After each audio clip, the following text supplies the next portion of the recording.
Alrighty, guys. Welcome to React and Chill on this channel. There's two things I like to do. I like to react. I like to chill. Be kind of doing that here with a guest, NM Brown. How's it going? Hey, how you doing today? I'm doing pretty good. It's a little cold over here in Texas right now, but I don't even know why. I don't even know what's going on. I'm waiting for that summer weather to happen. Please. I'm in Minnesota, so. Oh, I shouldn't complain then. No. You're totally fine. I've heard that it's the last 3 years down there have been like ridiculous as far as weather events. Yeah, we're just not used to it. Yeah, it's just been crazy. It's been so crazy. But hey, other than that, pretty good, pretty chill. And it's been a long time since we talked. We talked before, like a year, maybe 2 years ago. Oh man, honestly, I think it was more like 3 or 4. It had to have been. Right. So long ago. Wow. And what I recall is we ate a bunch of chocolate, like a whole box of like Hershey's chocolate, and I wasn't even high at that stream. Okay? Like I was. Oh, well, I'm glad. Yeah, you were like, that's you're like, do you have any assistance? I was like, yes, I did. I tried. Oh man, that was a lot of chocolate. Goodness was gracious. It was so much, man. It was so much chocolate.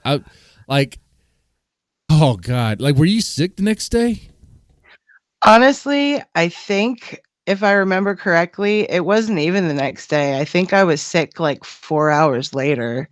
Like, oh, wow. Just like that first night on a cruise ship on like really crappy water. Like, oh man, it was bad. No more chocolate. No more. It didn't last that long though. Honestly, I really think the very next day I had chocolate. It wasn't Hershey's out of spite. Okay. But there was chocolate. I think it was Dove. So, I mean, I wasn't too traumatized. Okay. Yeah.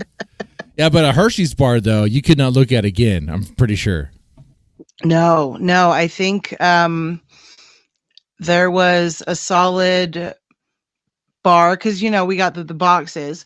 I think there was a solid 1 bar, maybe 2. Okay. That I didn't eat that just sat in my freezer like a reminder. And they were there for months, like in the little shelf where you keep the little ice trays. Yeah. I just kept them there and that was it. And they were probably there until we moved out and threw them away, honestly. Like, wow. Well, hey, I totally understand that. And all that, ladies and gentlemen, I know it's like something that happened a long time ago. You're probably like, what is this? What are y'all talking about? This was all about some silly thing to promote a book that was related to chocolate in a kind of roundabout way. But yeah, anyway, it was a wild stunt. But like I said, it's been years, so it's kind of like we're strangers again. So for those who don't know who you are, NM Brown, who are you and what do you do? So I do a lot of things. I started out in 2019 as an author, and then I started a publishing house there for a little bit. I think that was the last time that we had spoken. And then after that, I started working for podcasts. I work as a submissions coordinator for the Creepy podcast for almost 6 years now. Okay. So the stories that you hear on there, 98% of the time, they're ones that I've picked and put on the schedule.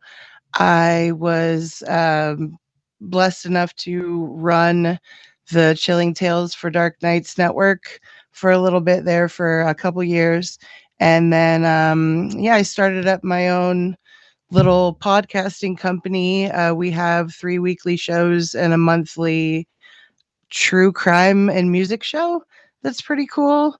So I figured after, working for so many. Oh, and I also produce for Creepy Places, which is a podcast by the Bloody Disgusting Network. So there's a lot going on. I've basically tried to do a little bit of everything in the industry, and I love it. I like what I do. I don't write as much anymore, but I'm starting to get back into it again, which is great.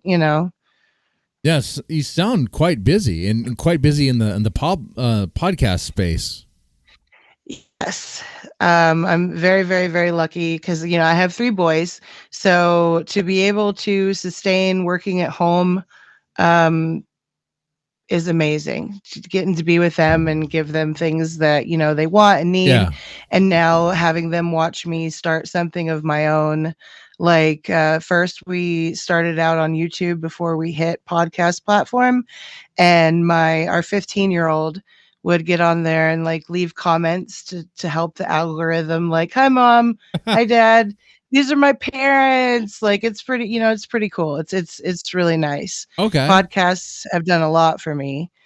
And it sounds like this isn't just something to do and burn time on. This is something that is actually being very fulfilling and helping you pay, like, you know, buy things for the kids, maybe pay some bills and things like that. Is that right? Oh, absolutely. Wow. Absolutely. I've been able to do things that I never thought were possible. I lived in Florida for my whole adult life. I didn't leave there until I was like 36 years old. So I didn't see snow, I think, for the first 30 years of my life. Well, Wow. now, you know, my kids have seen snow. I mean, I went from one extreme to the other. Yeah. Yeah. Like that, Florida. it's pretty intense. Yeah, they see snow. But it was nice, you know, it helped me be able to move. And then the people that I've gotten to work with are absolutely amazing. I imagine so. And people, maybe some people hearing this may have a podcast and, you know, that they do on the side, because a lot of people have like a podcast that they do, you know, but, you know, a lot of them don't really, you know, pay the bills or even pay much of anything, not even beer money. But hey, so you're doing well. It sounds like that's really nice.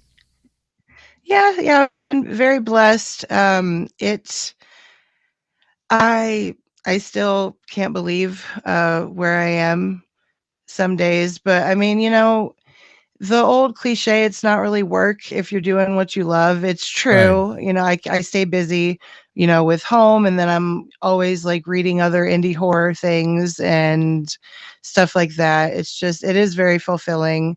It's nice to be able to do.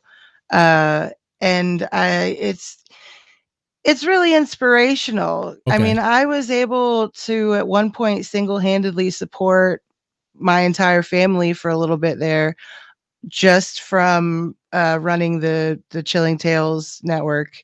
It was very, very nice. It was cool. Support your entire family just with the chilling. You said the chilling tales or the creepy tales? No, the Chilling Tales for Chilling Dark tales. Nights Dark network. Nights. Wow. I was heavily integral in running it from 2021 to November of 2024. So they're very prolific. They have a lot of podcasts. They are signed with a professional studio. Wow.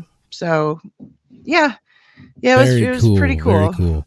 Pretty cool. So you went from author to pretty much anymore. I mean, you're still an author, obviously, but you know, like you said, it's been a while since you've been writing.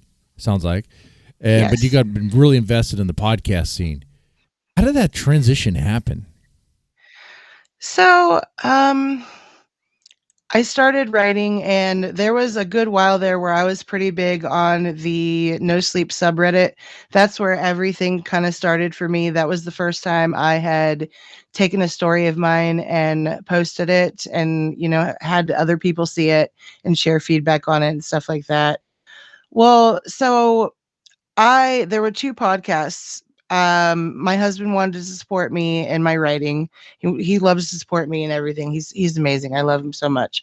Uh, but we both picked a horror podcast. He's like, "Okay, if you're gonna start writing, then the best way to write," because we had small children, so it was kind of hard to have the time to like read the Kindle or like crack open a book. And he's like, "If you want to be able to, you know, write more and learn things about, you know, horror stories and how they're crafted and trends and stuff like that, listen to horror podcasts." So I started listening to the No Sleep podcast, and my husband, not only my husband, but people at his work, because he would like put it on the speakers before the restaurant would open as they would prep. My husband listened to the Creepy podcast. So I was, I subscribed to both of them and I kept up with, both of what they were doing. I listened to the episodes. Well, the creator of the Creepy podcast put out a post, I believe it was on Reddit, saying that they needed help with submissions. Right. It gotten too big for him to handle on his own anymore, so he needed somebody to come in and help. Well, yeah, I was like, okay, well, and at that time I was lucky enough to be able to be a no sleep subreddit mod, so I was like, hey, I think I can help you. um I'm actually a no sleep mod, so I'm pretty knowledgeable of what goes in and comes out of here. So I think I'd be really good for the job if you could use me. I'd love to do this. I have to do this anyway to be a mod, so we might as well kill two birds with one stone. Right. And he was like, "Yeah, absolutely." He said, this. We worked out a separate profile for me to contact authors and arrange for payment and ask permission and everything like that. So we did that for a good 2.5 years. Now we mostly rely on submissions. The submissions email is like the blood in Beverly's bathtub and sink, the sink actually, Oh, and the movie It.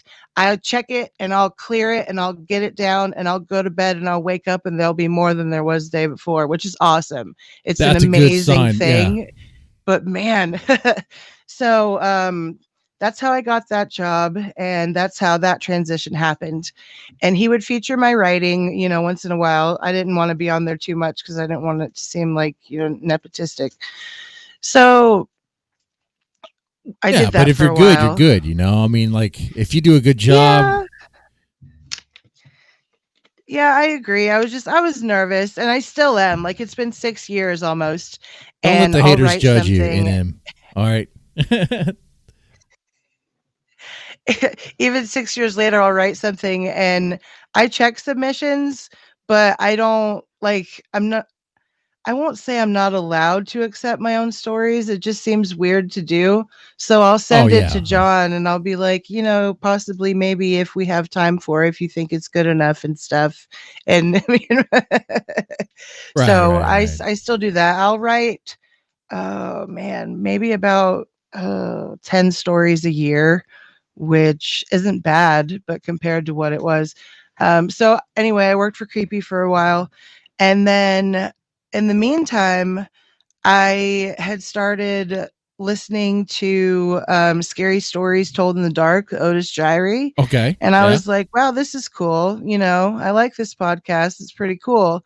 So I submitted and I got some stories, no thank yous, and that's totally part of the process. Right. And I got a couple accepted on there.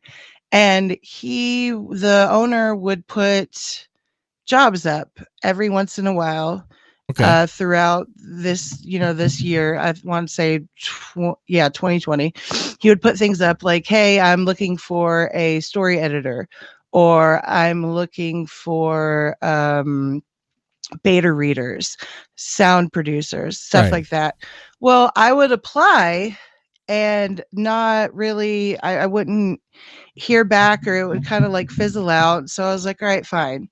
Well, one day he put that he needed a production manager for the shows. And I applied and he called me up and he's like, hey, so I've been paying attention to you. I haven't been ignoring you. Um, you have applied for all of these positions separately, and I haven't offered you the job. Well, now I'm offering you all of those jobs at Yeah, I was about to once. say, Brown, the way he worded that was like, obviously he was expressing his apologetic there, but just the way the introduction, that's already a sign something good was coming, Yeah. you know? Yeah. Oh man, that must have been exciting. It was exciting, but scary. I had to do a lot very, very fast. The owner had an emergency in his family, and I had to take over. At that time, I think there was 5 shows. No, there was 4 shows at that time. So I had to learn a lot of things very fast. I would literally like try to hype myself up and watch Succession on HBO. Like I binged the entire series in Oh, like okay. 3 nights. I didn't think I could do it. I had never made a YouTube video before. Like I didn't know anything about that kind of stuff. But I learned and I did it. And I was able to help create one show and take it to podcast form and get it monetized and get it ads. And then I was able to take an existing show and also get it studio backing with ads and everything like that. So it was pretty cool. I worked with a team of about I want to say like 35 people. Very, very surreal to go from listening to Otis Gyrie and never thinking that he would know that I was alive to having to like not tell him what to do, but I had to speak in the owner's absence. So I mean, yeah, like I I Oh, had to tell him what to do. that's so amazing.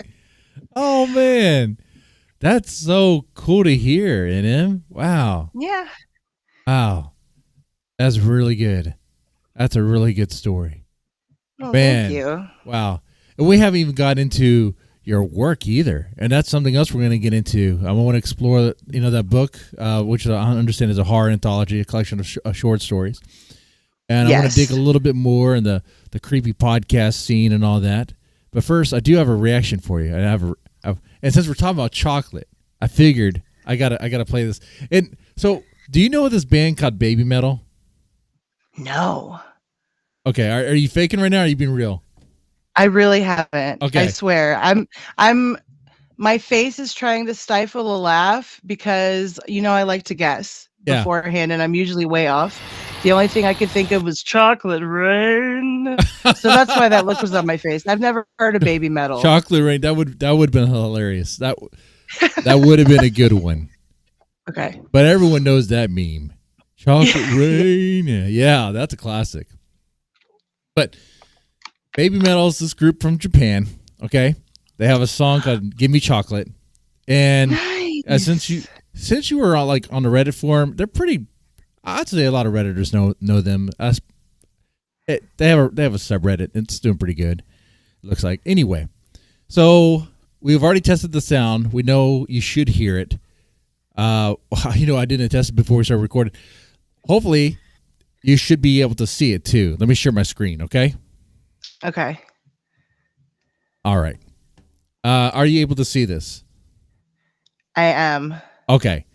All right. So I'm going to press the play button and we're going to get started. All right. Okay. Here we go. You were probably expecting a Baby Metal reaction. Unfortunately, it was blocked. You can, however, see it on the Reacting Show Patreon page. The link will be in the description box below. Feel free to check it out there. Yeah. Go Baby Metal. That's great. I'm glad you enjoyed that. Now, the other I reason why we're did. here is I want to know a little bit more about these creepy podcasts. So, like, Okay. you select the stories, right, for Yes. these creepy podcasts. Now, are you looking for like, hold on. So you select them. What is there one that really stood out to you, like right now, like one that you like? If I were to ask you, what's one that really stood out to you? What first comes to your mind? I don't So, okay, there's 2 that really, really come to mind. Um, one of them, I'm not I'm not quite sure if I should bring it up, Oh, but you asked. Like, I'm sitting here and I'm like, "Oh, you had to ask that question, now I have to say it." I can either give a lame answer or I can be truthful. I have received one, just 1 out of 6 years in the past. It was 2 years ago.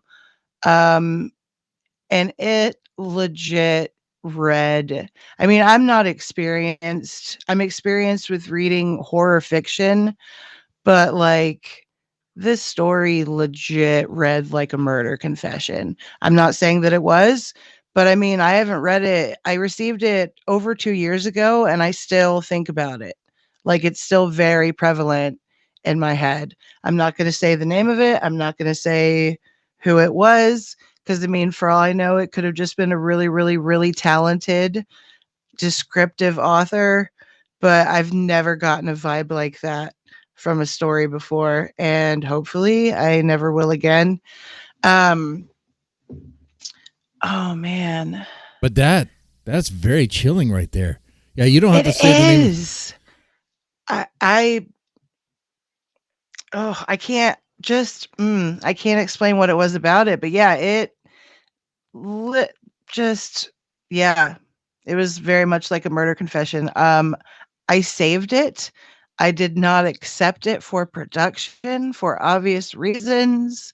Um, the Creepy podcast is kind of niche. We don't like to tell stories from a victim, not a victim, a predatory point of view. Anything that could basically be like threatening, and that's to kind of soothe and coddle our listeners a little bit. I shouldn't say coddle, soothe our listeners a little bit, but also like for legal reasons. I mean, the last thing we want is for some guy to be stalking, a man to be stalking some woman, or a woman to be stalking a man, and think that the only way that they have to contact them is to write a story, and they know that they're a fan of our show, and then all of a sudden we air this story about this man that's stalking this woman, and just Absolutely. for the sake of it, so we don't do that. um Oh, there have been Oh so yeah, and many. and that can happen. Just kind of like what you mentioned earlier. Like that story you read, it sounded like a murder confession.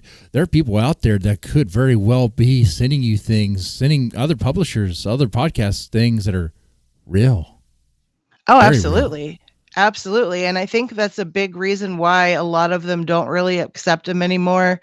Um, if there's a point to it, like if a man is stalking a woman and discovers that she is secretly like a Vampire? yeah, vampire, or like a succubus, or Well, like that just sounds fun. something insidious. Oh, Well, most of us are, honestly, but no, I'm just joking. Something insidious, So that's one thing.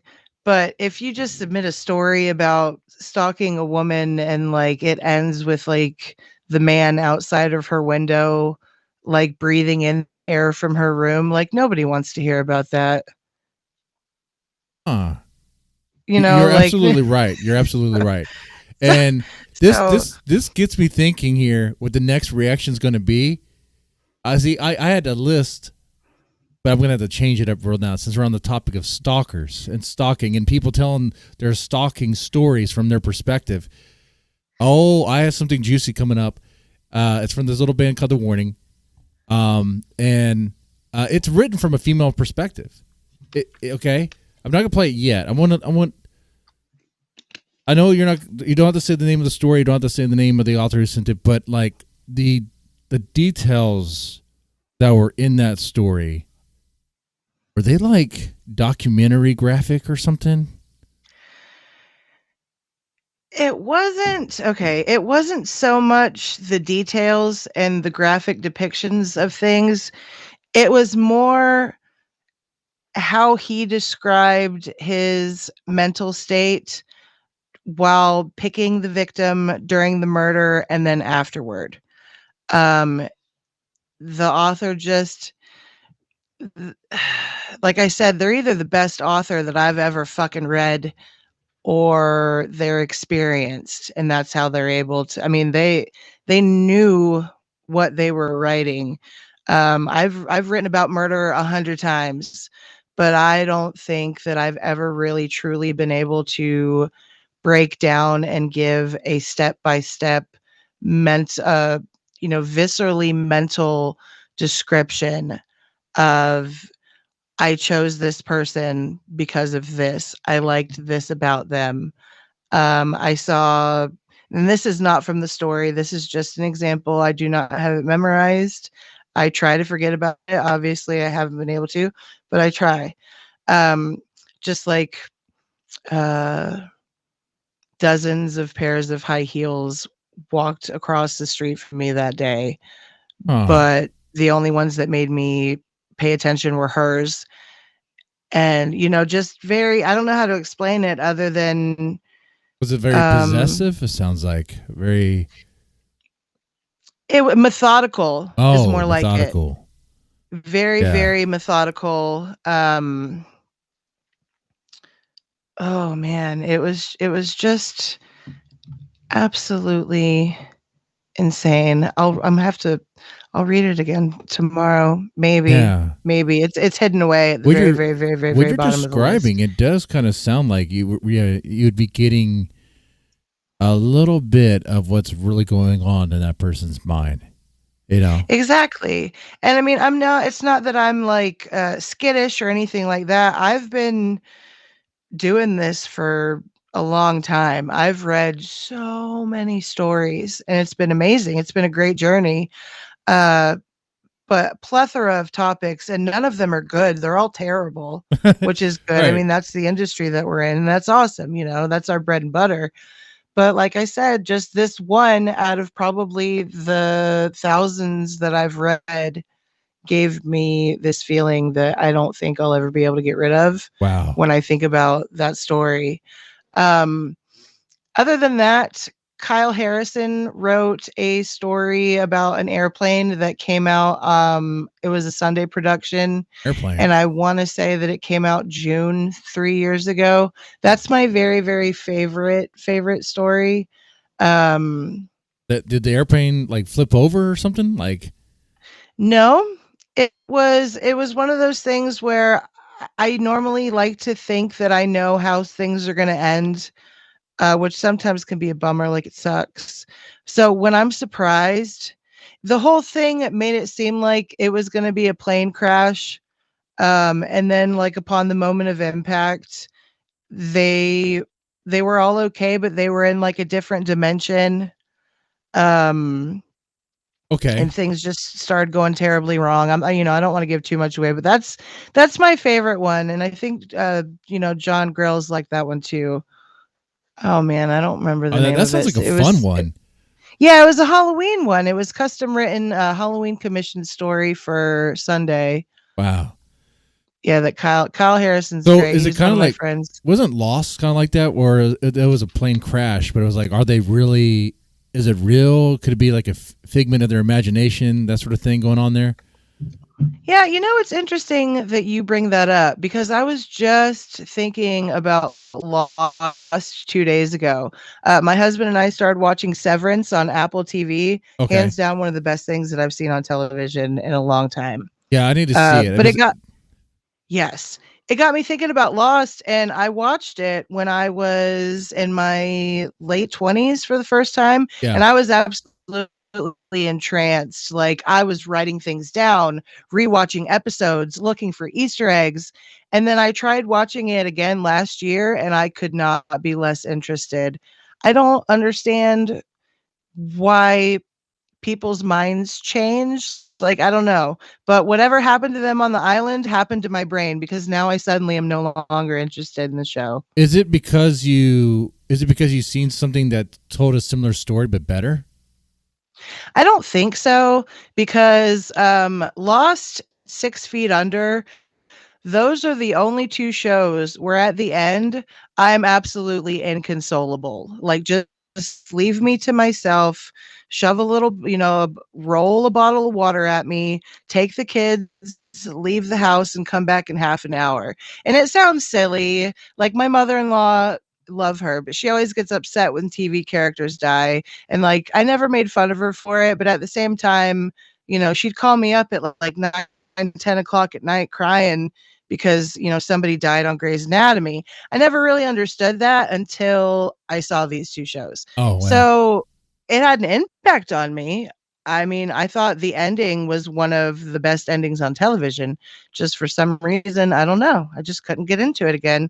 I think it was just too much. I had less children the first time I watched it.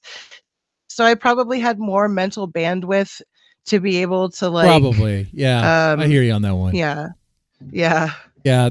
Yeah, that makes sense. Yeah, once you have kids, in plural, kids, and you're busy dealing with that stuff and all that curtails, yeah, it changes your perspective on things. I agree with that for sure. Okay. Wow. Man. That's very cool. I think now it's about time to let's do it. Let's play the warning. So this song is called Stalker. The song is called Stalker. Okay. I will play. Am I still sharing the screen? You still see it? Yes. Okay. We'll play the live version. The fans always say the live version really pops the most, and I kind of agree.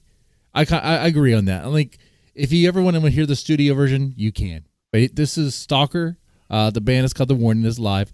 Let's go ahead and press that play button and see what you think of this thing, okay? And hey, if you don't like it, you let me know. If you really like it, you let me know too, okay? Here we go. Okay.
you so, 'cause I am yours and you are mine.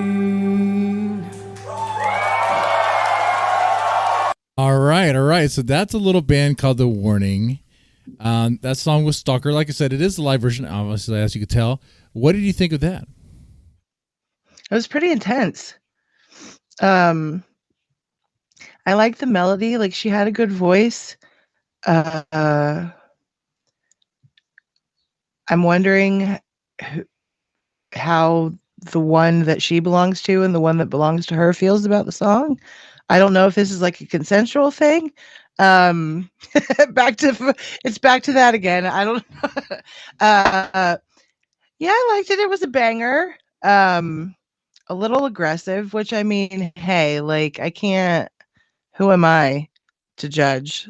You know, I love aggression as well as the next mentally unstable gal. Well, interesting you say that, because it's actually intended to be a very creepy sort of horror story.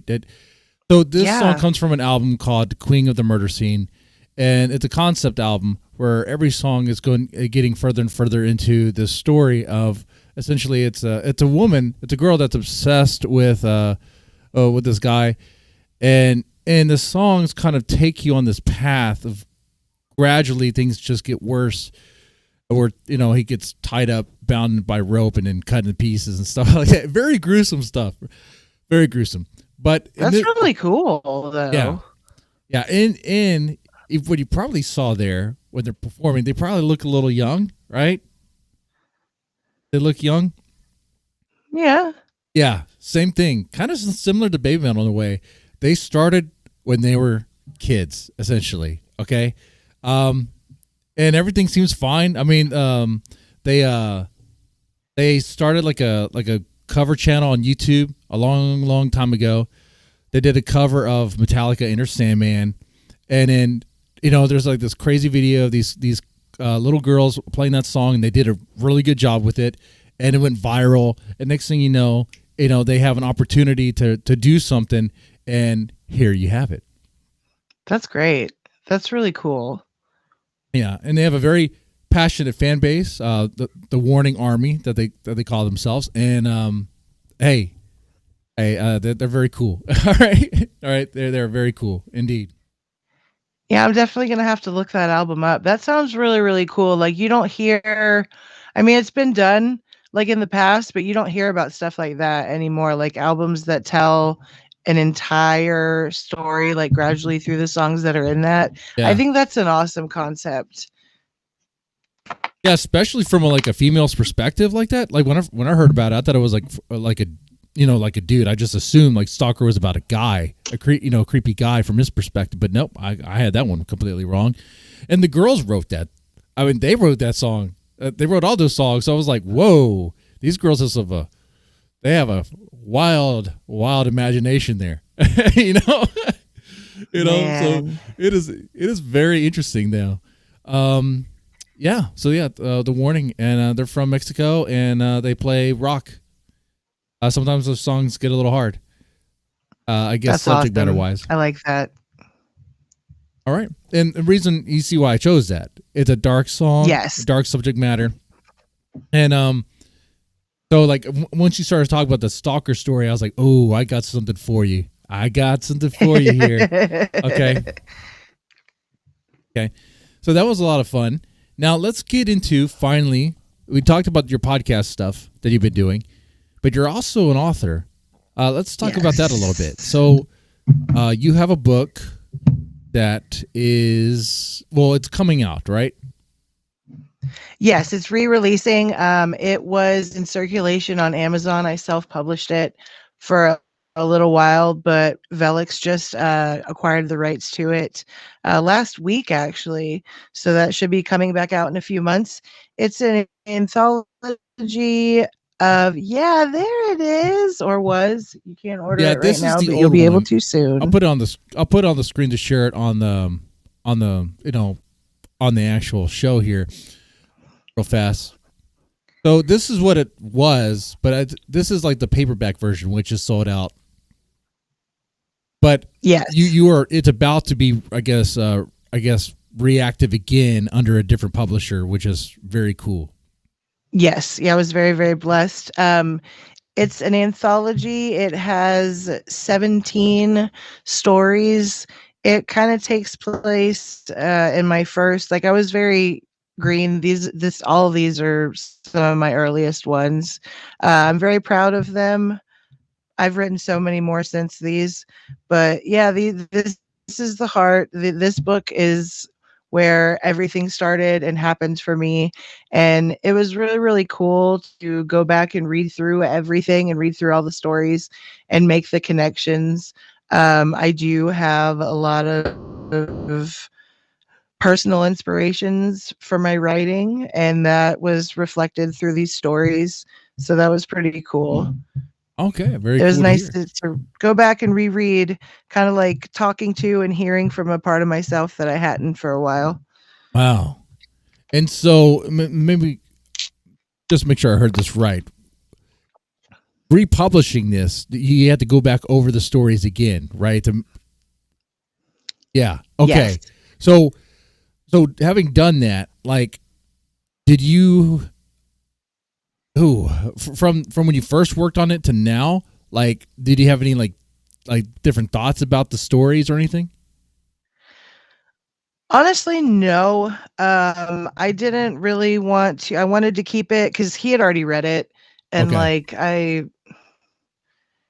I'm sure that he wouldn't have minded, but I kind of wanted to keep everything just as was, so that way he got exactly what he was asking for. I thought about like sneaking in a couple of my more recent stories, but I think that I have just enough of those to come out with another one of these if I want to, Yeah. which I think I do, so that's pretty cool. Yeah. And we're talking about 17 stories there. 17 stories in a horror anthology. Now, while you might say all of them are really, really good, I'm sure there's some that stand out more than others for you. There definitely is. The first story in the book, The Roadside Memorial, it's about a father who he's a single father and he's got like a baby girl, and he's taking her to a doctor's appointment. She's fussy. He hands her a bottle. She throws it. So he pulls over on the side of the road to like kind of get her situated, get her stop crying, give her bottle back, what have you. Well, when he opens the door, it's a really windy day, and a lot of the litter from the inside of his car blows out into the road. Well, he'd happened to pull over next to one of those little roadside memorials that people set up for, people that have lost their lives in car accidents at that spot. So he was picking up the trash that had blown out of his car, and he accidentally picked up a little toy that was left at the memorial, Yeah. thinking that it had belonged to his daughter. And after he did that, basically every time that he became stuck in this state where he wasn't sure what was real and what was not. It seemed like every time he fell asleep, he had to watch his daughter die in a different way. And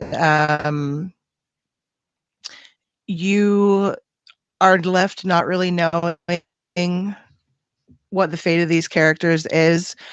The father tries to, he figures out what happens. He's angered the spirit of the person that belonged to that memorial. He tries to fix it, tries to undo what he did, and then the story ends, and you don't know if it worked or not. Wow. Okay. And that was one of the first ones that I wrote, so it was really, really special to me. I think it was the second story that I ever published on Reddit, and it was one of those things where I didn't think anybody was going to read it. I went to sleep and I woke up and it had like over 300 upvotes and like comments, and I was like, oh wow. So that was a story that made me think maybe I actually could do this. Oh, absolutely. And You got that sort of yes. a reception. Yeah, that's a clear indication that you can do this in M. Brown for sure. So let me ask you, did you have an episode like that? Did you take a toy off one of those memorial graves? No, I honestly can't remember what personally inspired that story. Um, it was so long ago. It was something really, really innocuous. Like, I think me and my son, because I started writing when he was like 6 months old, I think. So we had pulled into a parking lot, and my car is ridiculously, embarrassingly messy. It's not like a hoarding situation. There's room for the garbage to blow around and stuff. There's just wrappers and stuff. So things fell out, and I had to, gather things back into the car, and the wind was blowing, and I was getting frustrated. And then I think on the way home, I drove by a tree that had one. It wasn't for a child though; it was for an adult, but still, I Okay. think that's how I came up with that one. Yeah, it's an interesting concept. There might be someone that hears you tell that story, what it's about. It might be like, well, okay, well, that's been done before. You have a cursed item. That's what it sounds like, a cursed item. The item carries with it some sort of like curse. It's like, yes, that is a trope that's very common in horror. It's not really about that item itself, although that's important. To me, it's about like how you tell it that really stands out.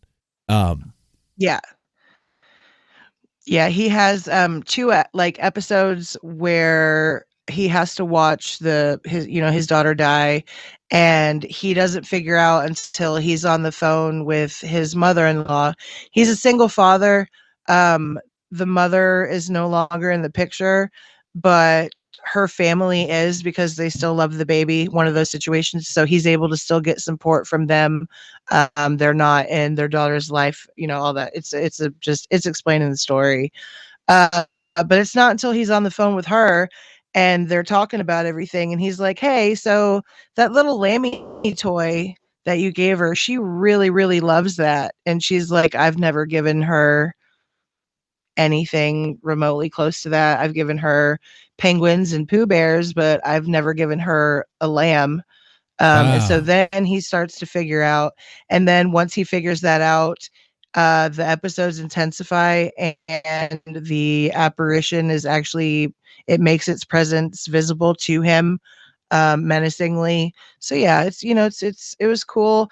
It's one of those stories where I wrote it and then I heard it narrated, and I was like, I can't believe I wrote this. Like, this sounds this does not sound like something that should come out of my brain, but it was. That's how you know it's it was pretty good. cool. You were like probably on a different plane, like creativity wise. Like that muse just struck, and you were like going for it. Exactly. I wrote it all in one sitting. I think it maybe took me like 2.5 hours. Yeah. And I can just remember I didn't get up to do anything. I didn't smoke any cigarettes. I didn't eat anything. I didn't talk to anybody. I had it done. The idea struck me and I ran with it, and it was pretty cool. So yeah, That is neat. That is neat. I have some questions like why a lamb?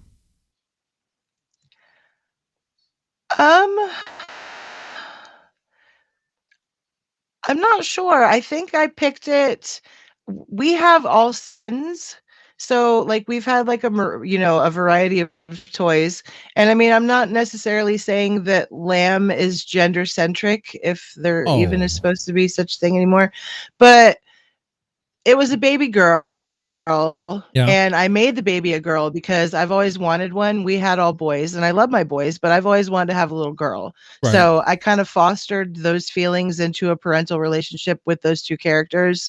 And I don't know, she just seemed like a lamb kind of baby. Oh, okay. I was kind of wondering. Because like a lamb, when you think of lamb, like sacrificial lamb, or lambs are like kind of used in that way at times, and seem kind of like kind of harmless, like you have to. So it's interesting to me in that way. I wonder if there's some like subliminal messaging, or like, I don't know. I don't know. It's a subconscious. So I mean, the subconscious. baby, My bad. It might be.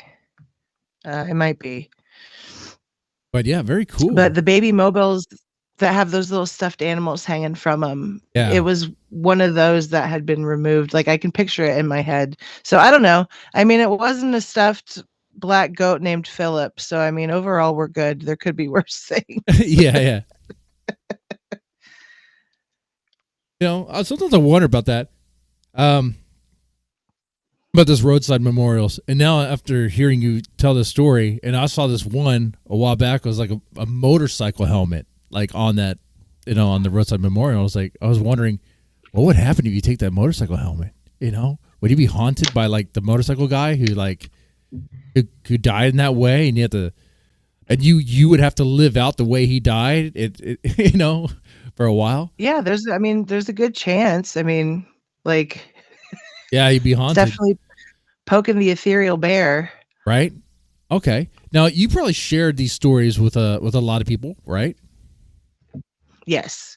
And I have to ask, which one do you think? There might be more than one. Which one is like the fan favorite? So honestly, the fan favorite is I feel really bad saying this, but authors understand sometimes this is how things go like this. I wrote this story. It's called The Reappearance of the Brigantine Children.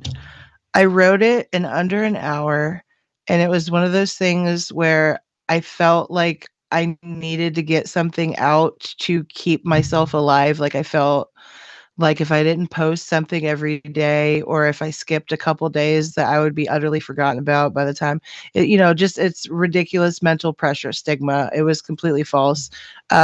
But that's why I wrote it. It was just filler. So people would have something to read for me, kind of like a literary check-in for the day. Like, hey, this is today's, story. Um, that was the title was inspired by my life. My husband and I's first apartment when we were teenagers was on Brigantine Court. So that's why it was called The Reappearance of the Brigantine Children. And basically, it's a story where it's Christmas Eve night and all the parents tuck their kids into beds. They, do their adult things. They take a couple bites out of the cookies, they drink the milk, and then they go to bed. Well, the entire town of Brigantine, when all the parents woke up in the morning, their kids were gone, completely gone. Not a child in sight, no signs of foul play. Like they literally dematerialized and evaporated overnight. Well, the kids were all gone for 5 days. And then when they came back, they were all wrong.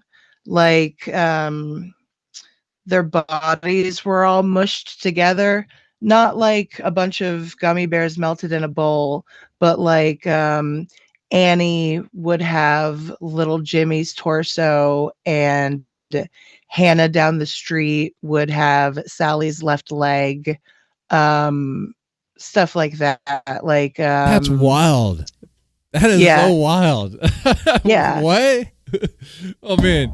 I know you don't see my reaction to this, but I guarantee you you'll want to see this part, because I'm like over here like, okay, that is insane. That's great. That's very creative. Like little Jimmy has little Sally's head. Yes. Oh man, Yep. we have a girl brain now. Oh, It was, it was really sad because there was one child that had like suffered burns, and his body was distributed throughout. So like one child would have like a burned arm, the next one would have like a burned leg. So it was really sad, but I put a positive kind of spin on it. My story is because the town council is trying to round up all of the children to figure out kind of what happened to them. They, of course, they're not going to say that they're going to hurt them, but they're all trying to figure out how this happened. So they want to like experiment on them, give them tests, see if they're healthy and stuff like that. Well, the parents of one of these children are like, okay, well, if they take our child, it's not going to be good for him. He's going to be tested on. I don't see how they're going to expose this to the rest of the world. It is an isolated incident just in our town. They felt like the town the mentality seemed to be going that if those children were either disposed of or kept out of sight forever, it would have been better for everybody. And even some of the parents of these children were so like disgusted and horrified that they're like, yeah, take them. I don't know what to do with this. I don't understand it. Well, the main character in my story is from the point of view from a father who him and his wife are taking that child and trying to sneak them out of that town forever. Wow. So that's Okay. story. Wow. I like this. And this is a short story? Yeah, it blew up. Yeah, I checked it. Yeah, it's about I think 2,500 words. But I just checked it last week and it was over 6,000 upvotes on Reddit. And I was like, holy smokes, I had no idea. I hadn't gone on my Reddit account in a long, long time. It was pretty cool. Like you never know what's gonna hit. I've heard so many other of my friends say that some of their most successfully aired podcast stories are ones that they didn't really put much like thought into, you know what I mean? So But sometimes it yeah. happens that way. Yeah, for sure. But I mean, this story you wrote under an hour, you said? Or Yeah. Yeah, I wrote it and I think it was like 52 minutes. I just sat down and I hammered it out. I knew exactly what I wanted everybody to be named, the descriptions, what I wanted to happen. And yeah, I hammered the whole thing out and I'm like, it was nice. for 42 minutes, you have yourself a plot that sounds like it could feel a novel. You have like these 52, kids that just but all disappear. yeah. And then Yeah, they're gone for they 5 reappear. days. They're all mismatched. And like, yeah, and there's nothing wrong with them. Like they're all sweet kids. They all still have their memories. They all still are the exact same children that they were before they were taken. They don't remember what happened. Right. But like they didn't come back mean or malicious or evil or anything like that. But it also sounds like you explored like the various reactions that the parents would have. Like you mentioned, like some even be like, "Oh, I don't even want this kid anymore because it's not really mine. I don't even recognize it." Like that. Yeah, that's real. That could happen. And yeah. Wow. And then it's absolutely terrifying. And then you have like the government wanting to run it's experiments, which we all know where that could lead. Wait, what? Oh yeah. That town wasn't very big. It would be so much like easier for the officials to just get rid of the kids. I mean, rather than just like even keeping them out of sight. When their parents or caretakers died, then they have to worry about somebody else to keep them out of sight. It just would have been easier. And, you know, their parents wanted to avoid that. They're like, our child's a good boy and we'll move him someplace that's smaller and kids aren't going to understand at first, but we'll help teach him what to say and how to explain that he's different and stuff like that. Wow, that is a wild story and so cool, man. Thank you. I mean, it's very cool that you were able to explore all those like angles within what you said, like 52 minutes, 52, 55. You know, it's a very quick, very cool. Yeah, I didn't mean to be so nuanced in that one. Like in November, I released a story about a man, and this one, I don't think this is in print. It's in audio, but it's not in print other than on my computer. But a man is driving home from a funeral and he gets lost and he ends up in a town where everybody has automated cars and everybody in the town kind of like looks down on him because he's dangerous because he's driving his own car. Like, oh, well, there's so much room for error. What if he has a heart attack and passes out and starts like a 10-car pileup? I don't have to worry about that in my car. Like they called him a menace, like they've like spit at his car, like threw things at him. And then he actually ended up going to jail because he didn't have a permit for a self-driving vehicle like everybody else in the town. Oh, okay. And I released it in November and I wasn't thinking about it. And apparently like it went over as this like political underlying political theme story. No. I just don't like self-driving cars. Oh yeah, That's it. some people think that's really the it. future. Yeah, some people think that is the absolute future that we're going to and all that, and so I could see Yeah, how I people think thought that. Yeah. I think somebody the words they used were totalitarian bullshit, and I ashamedly asked my husband what that meant. I said, "What does totalitarian mean?" And he told me, and I was like, "That's not what I was going for at all. Yeah, you're just I going for a wild story. It was a cool concept. I just wanted to write about cars." I like that. I like that. Oh man, I have another reaction for you for another time, though. For another time on that topic. But this was really cool. Where could people find? Now, I know the book's not out yet. Once it's out, send me the link, and I'll put it in the description box below and all that. Absolutely. But the podcasts, people can find these podcasts where? All sorts of places. So we're on YouTube right now under the Sinister Somnolence. That's such a big word. It's basically a fancy name for scary sleep. But the Sinister Somnolence channel on YouTube. And we have 3 podcasts.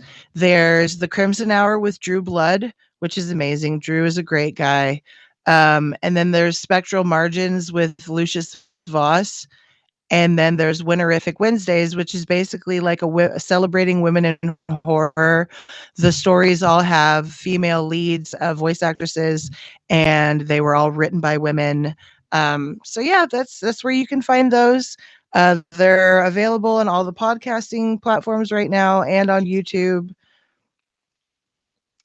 We actually just got Jason Hill to record for us and agree to appear on Spectral Margins. So that was pretty cool. Yeah. Yep, that's where I'll be. All right. Every week, every Saturday, Tuesday, and Wednesday night at 7:00 our time, CST. All right. So, guys, that's where you can check that out. It was a delight talking to you, N.M. Brown. It's been a while. Hopefully next time it won't take 2 years for this to happen. Yes, I'm so sorry. Oh, no, it's partly my fault. We have both been so busy. No, I mean, I essentially kind of walked away from the podcast stuff for a while, so partly is me to blame too. I walked away from everything. Welcome back. Yeah. As far as I'm concerned, you have never left, sir. Oh, okay. Well, thank you, Ms. Brown. Of course. All right. Well, ladies and gentlemen, you let us know what you thought about this in the comment section down below, and and of course, let us know what you thought about the reactions. With that said, y'all take it easy and have a good one. Bye. Good night.